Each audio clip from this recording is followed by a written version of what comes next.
Hi all of you, welcome to my YouTube channel let's do commerce. कैसे हैं बच्चे? आप सब अच्छे होंगे उम्मीद करता हूं।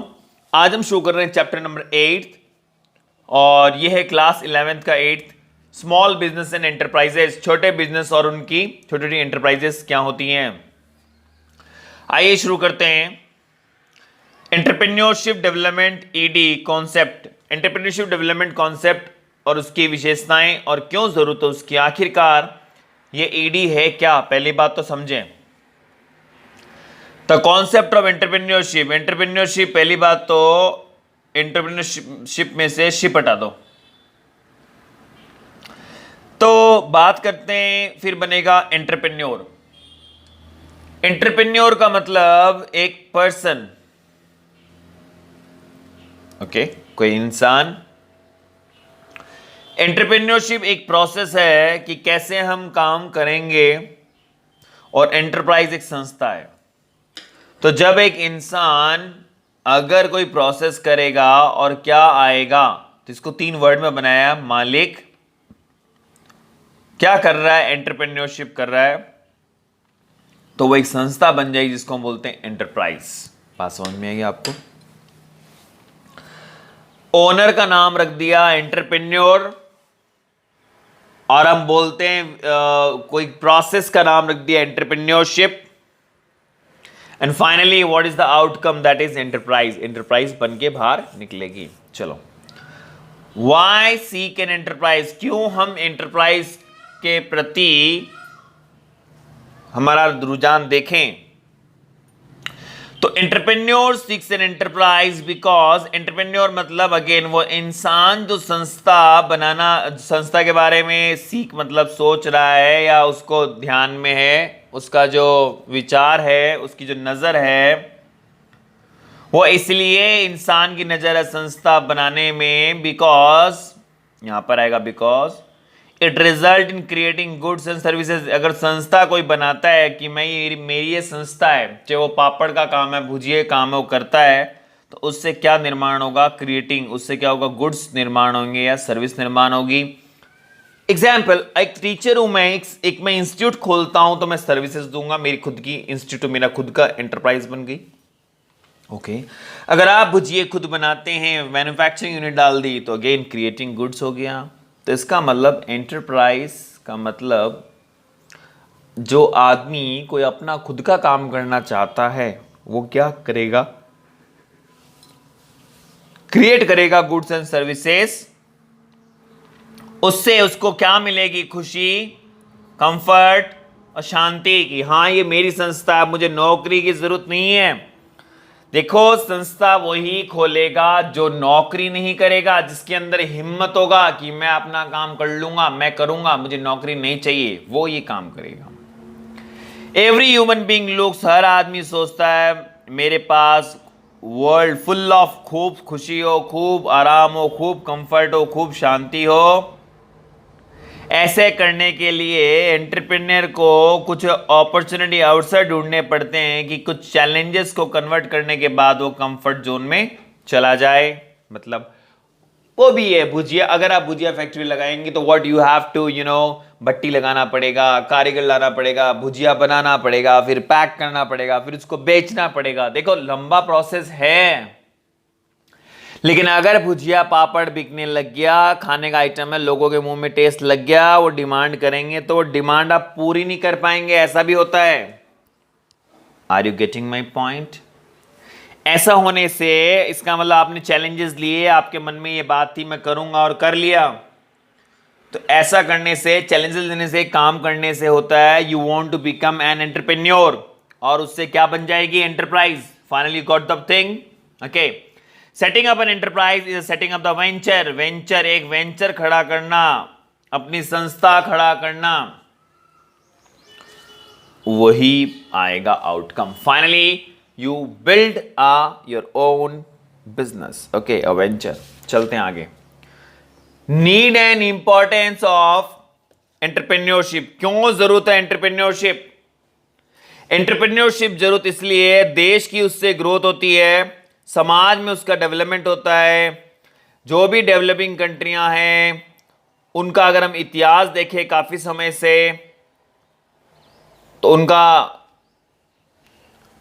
फॉरेन डोमिनेशन देखें तो उन्होंने फ्रीडमली रिसेंटली अटेंड की ये चीजें, और मोस्ट कॉमन प्रॉब्लम उन्होंने जो फेस करी है वो है conserve the outflow of limited national wealth and fulfilling the demand of consumer goods and services by locally producing them. बहुत बढ़िया। एंटरप्रेन्योरशिप बनने से क्या फायदा होता है? ये फायदा होता है जिन चीज को हम लोग बाहर से मंगाते हैं उससे हमें आजादी मिल जाती है, फिर वो अपने हम घर में निर्माण करते हैं और उससे हमारा कंज्यूमर जो है उसको लोकली एक प्रोडक्ट मिल जाता है। एक तो फॉरेन एक्सचेंज की प्रॉब्लम आती है अगर हम बाहर से कुछ मंगाते हैं तो, और फिर टेक्नोलॉजी के बारे में भी दिक्कतें हैं, कई प्रॉब्लम है, ये चीज़ नहीं आ पाती है, वो चीज़ आ पाती है। तो इस तरीके से काफ़ी चीज़ों को हम दिक्कतों को देखते हुए, फॉरेन कैपिटल को लेकर देखते हुए, तो हम खुद ही उसका प्रोडक्शन करना शुरू कर देते हैं। तो जो डेवलपिंग कंट्री हैं उनकी हम आज की प्रेजेंट कंडीशन की बात करें, जैसे कि India produce import substitute goods to stop outflow of national wealth. बहुत बढ़िया बात। विदेश से जो माल आ रहा है इंडिया उसका सब्स्टिट्यूट ढूंढ रहा है, अगर ये नहीं तो ये बना लेते हैं तो शायद कि चल जाएगा। उससे क्या होगा, हमारा जो पैसा, इंडिया का पैसा विदेश में जा रहा है वो फिर नहीं जाएगा। तो आपने टॉपिक सुना नीड, क्यों जरूरत है एंटरप्रेन्योरशिप की, तो आप लिखेंगे एंटरप्रेन्योरशिप की इसलिए जरूरी है ताकि हमारा जो प्रोडक्ट है वो देश के बाहर से मंगाने के बजाय हमारे देश में निर्माण होगा, इससे हमारा पैसा विदेश नहीं जाएगा। ये फर्स्ट पॉइंट, स्टॉप, रुक जाएगा आउटफ्लो नेशनल वेल्थ, मतलब देश का पैसा बाहर नहीं जाएगा। हम लोग more and more consumer goods का प्रोड्यूस करें और हमारे लोकल डिमांड्स को पूरी करें। नंबर 2, नंबर 3, एंटरप्रेन्योरशिप बनने से, नंबर फर्स्ट रिमाइंड करा रहा हूं, एंटरप्रेन्योरशिप बनने से हम लोग का पैसा विदेश में नहीं जाएगा। नंबर 2, हम अपना गुड्स बना के लोकली डिमांड को पूरा कर देंगे। नंबर 3 की बात करते हैं तो लिखा हुआ है कि जो गुड्स आप प्रोड्यूस करेंगे वो एक्सपोर्ट पर्पस भी ले सकते हैं, एक्सपोर्ट भी कर सकते हैं, उससे आप और पैसा कमाएंगे और भारत में विदेशी मुद्रा आएगी। तो सारी बातें पूरी करने के लिए संस्था का निर्माण होता है, इसीलिए एंटरप्रेन्योरशिप की बहुत जरूरी है। और एंटरप्रेन्योरशिप का मतलब होता है कोई भी बंदा अपनी कॉस्ट और रिस्क को लॉन्च कर रहा है, एक नए वेंचर में एक नया प्रोडक्ट बना रहा है, नई टेक्नोलॉजी ला रहा है और एक नया मार्केट डेवलप कर रहा है। तो अब बात आती है कैसे देश में नेशनल प्रोडक्शन बढ़ेगा। तो इसके लिए एक चार्ट देखिए, इंपोर्ट सब्स्टिट्यूट गुड्स। अगर आप सब्स्टिट्यूट गुड्स अगर बाहर से इंपोर्ट करते हैं तो यहां देखिए, entrepreneurship must raise production of, entrepreneurship क्या करे, वो प्रोडक्शन बढ़ाए, किसका, एक्सपोर्ट प्रोडक्ट जो बाहर है उनका प्रोडक्शन बढ़ाए, उससे हमारे देश में नेशनल इनकम बढ़ेगी, कंज्यूमर गुड्स को फायदा हो, कंज्यूमर को गुड्स मिलेगा। तो बात समझ में आई, अगर हम बाहर से माल मंगा रहे हैं वो हम बंद कर देंगे तो भारत के लोगों को भारत का मेक इन इंडिया कॉन्सेप्ट एक तरीके से आप ये समझिए, अगर विदेश से माल नहीं आएगा तो वो लोग क्या करेंगे, माल तो चाहिए होगा तो भारत का माल लेंगे, उससे भारत का पैसा भारत में रहेगा, विदेश नहीं जाएगा और लोगों को लोकली चीज मिल जाएगी। और अब ये कह रहा है, अगर आप ज़्यादा अच्छा समझना चाहते हैं, इनको 6 पॉइंट्स में एक्सप्लेन किया है क्यों एंटरप्रेन्योरशिप जरूरी है। फॉलोइंग पॉइंट्स ध्यान में रखिए। First, lifeline of nation, entrepreneurship हमारे लिए एक यार्ड स्टिक है जिससे हम ये मेजर कर सकते हैं कि हमारे देश में कितना विकास हुआ है। कोई भी कंट्री प्रॉस्पर या ग्रो नहीं कर सकती अगर वहाँ एंटरप्रेन्योरशिप का डेवलपमेंट नहीं है। तो आज हम यूके यूएस देख रहे हैं, ये डेवलप्ड कंट्रियाँ हैं, they were well developed and well established enterprise, so every nation try to increase the trade. बहुत बहुत बढ़िया बात। एंटरप्रेन्योरशिप देश की लाइफ लाइन है। हर व्यक्ति अगर ये सोचेगा कि मैं बिजनेसमैन बनने वाला हूं तो उससे क्या होगा आपको पता है? जितने ज्यादा बिजनेस होंगे उतने ज्यादा रोजगार बढ़ेंगे, उतना ही देश में अनएम्प्लॉयमेंट घटेगा, उतना ही देश में हमारा जो सामान जो है लोकल लोगों को इजीली मिलेगा चीप रेट्स में, और उतना ही विदेश हमारा सामान जाने की संभावना बढ़ जाएगी। Point number 2, provide innovation.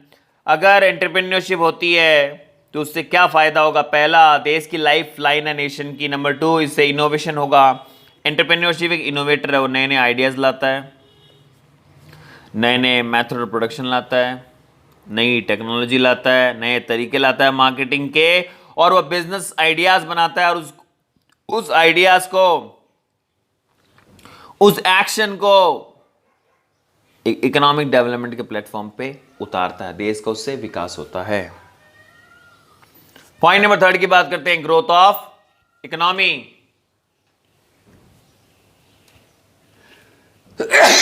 Sorry, ये ग्रोथ ऑफ इकोनॉमी कैसे है? एंटरप्रेन्योरशिप जो है वो जो भी चेंजेस करेगा, जो वो लेगा कि इन्वायरमेंट में मुझे ऐसा करना है, उससे क्या होगा? सोसाइटी में बदलाव आएंगे, इकोनॉमी में चेंजेस आएंगे, बिकॉज लेटेस्ट टेक्नोलॉजी यूज की जाएगी संस्थाओं से, तो उससे संस्थाओं में अंदर क्या होगा? उससे इकोनॉमी होगा लार्ज स्केल। इसका मतलब जितना ज्यादा प्रोडक्शन करेंगे नई टेक्नोलॉजी, उतना ही वो सस्ती बनेगी चीज। बात समझ में आई आपको? तो इससे हमारे इकोनॉमी में ग्रोथ होगी।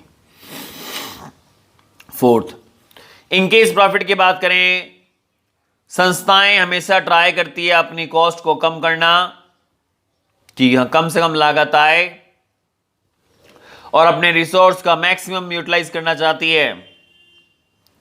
तो जो रिडक्शन होता है कॉस्ट का और इंक्रीज होती है एफिशिएंसी, तो उससे हमारा प्रॉफिट क्या होगा? डेफिनेटली इंक्रीज होगा। एम्प्लॉयमेंट की अपॉर्चुनिटी की बात करें तो मैंने बताया, जो संस्थाएं, अगर भारत में ज्यादा ज्यादा संस्थाएं एंटरप्रेन्योरशिप ज्यादा ज्यादा एंटरप्राइज स्टैब्लिश होगी, तो उससे लोगों को, एक तो जो एंटरप्रेन्योर बनेगा वो सेल्फ एम्प्लॉयमेंट तो होता ही होता है, बिकॉज मालिक खुद लग जाता है और लोगों को भी रोजगार मिलता है। तो एंटरप्रेन्योरशिप एक्टिविटी की जिससे इससे क्या होता है? एम्प्लॉयमेंट ग्रो करते हैं, मतलब एम्प्लॉयमेंट अपॉर्चुनिटीज बढ़ती हैं। पॉइंट नंबर 6 की बात करें, सोशल बेनिफिट्स। समाज में भी फायदा होता है। समाज में क्या होता है? लेटेस्ट टेक्नोलॉजी आती है, लोगों का स्टैंडर्ड ऑफ लिविंग बढ़ता है, एक नया प्रोडक्ट आता है अच्छी क्वालिटी का और कम लागत में आता है। अगर बैकवर्ड एरिया में लगाया जाए तो वहाँ ग्रोथ हो जाएगा, बिकॉज वहाँ पर इंडस्ट्री नहीं है। जैसे मान लीजिए आपको पापड़ उद्योग लगाना है, एक आप शहर के बजाय अपने गांव में लगाएं तो गांव के महिलाओं को रोजगार मिलेगा। और एक बात और है, शहर में जो रेट थोड़ी ज़्यादा हो सकती है, गाँव में थोड़ी सस्ती रेट पे लोग काम करेंगे, बिकॉज उनको रोजगार नहीं था तो उनको अवसर मिल रहा है, तो उससे आपकी कॉस्टिंग कम आएगी और एक समाज का भी फायदा होगा। गांव में आपने उनको रोजगार दे दिया। क्या बात समझ में आ गई है? गुड। तो फाइनली हमने आज पढ़ा है एंटरप्रेन्योरशिप की मीनिंग क्या होती है, नीड एंड इम्पॉर्टेंस क्या है बच्चों। इनको बच्चों इम्पॉर्टेंस, नीड एंड एंटरप्रेन्योरशिप की जो फॉलोइंग पॉइंट्स है, क्यों ज़रूरत है एंटरप्रेन्योरशिप की, इसके लिए आप इसके finally you learn 4 points, ANY any 4 points, ठीक है, and you can write down in your notes any 4 point, not more than that. अब हम बात करेंगे second point, process of entrepreneurship की, ये हम अगले वीडियो में देखेंगे। ओके बच्चों, so finally today video is over. Be with me, let's to commerce. Thank you very much. Okay, and if you like my video please comment, subscribe and also make the status and please comment. Thank you very much. Bye bye बच्चों, bye.